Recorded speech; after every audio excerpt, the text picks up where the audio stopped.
We're joined now by our NHL analyst, Mike Johnson. Mike, the Oilers pick up their 8th win in their last 10 games. Jesse Puljujarvi, he was pretty slow out of the gate in his return to the Oilers. No goals in his first 11, but now he's picked it up 5 in the last 7 games. What do you think has changed for Puljujarvi now in his second go-around in Edmonton?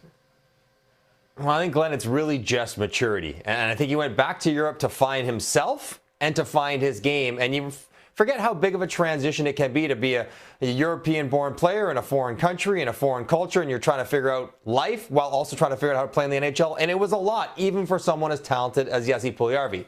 But he went back to Europe, and he rediscovered who he was as a player while also maturing as a young man. And he came back and he played, even when he wasn't scoring, more confidence, more assertive. And it took a little while, as you mentioned, but once he started scoring, elevated onto McDavid's line, and you see the package of skills that the Oilers have been clamoring to find. A big, strong skating, good shooting, offensive-minded winger that can play in their top 6, and Puljujarvi is that. And you see him now not just deferring to McDavid or Draisaitl when he's out there, but looking to make his own plays. He's an entirely different player now than what he was before he went back to Europe, just because he took some time to mature. Yeah, he could be a really big asset for Edmonton here down the stretch. Meanwhile, the Flames, they talked pre-game about how important this was against their provincial rivals, and they fall short once again, losing for the 3rd time in 4 games.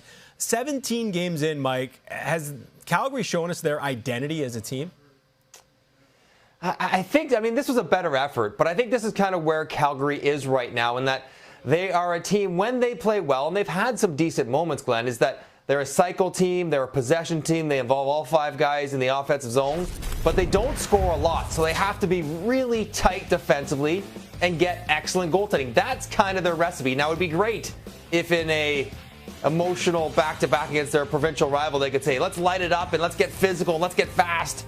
That's not really who they are, and they just can't afford to make bad mistakes, breakdowns, and missed opportunities. Without Sean Monahan, one of the guys who can clean things up and create goals for them along with Johnny Gaudreau kind of easily, they almost have to play a perfect team system game for them to be successful. They put in a good effort. Just a couple breakdowns were too much for them to get it done against the Oilers. But it's unfortunate when you're not built to rise to a game kind of emotionally or physically, because that's not really who they are as a team. They just have to play within their team structure for them to be successful. It's going to be tough. Lots of noise coming out of Calgary right now. Sam Bennett and his benching will not quiet any of that. It's going to be a turbulent few days for the Calgary Flames. Yeah, 2 Alberta teams going in different directions right now. And how about this? The Oilers, they had lost 28 games in a row when neither McDavid nor Draisaitl recorded a point, but they've now won 2 straight in that scenario. Thanks for this, Mike.